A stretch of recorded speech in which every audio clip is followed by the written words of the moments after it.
Sa mga katabi ninyo, maligayang Pasko!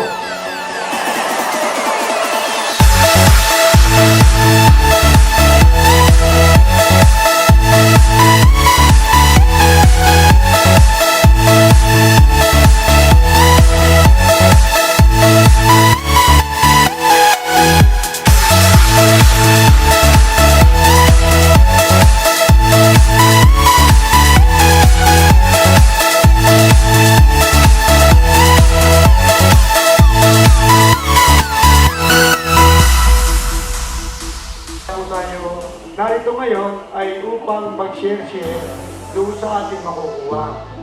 Yung pong ating pagpapala ay nakuha natin ng buong taong pagsusumika. Ako po, sa po ng aking pamilya, nagpapasalamat sa inyo sapagkat another year and another development.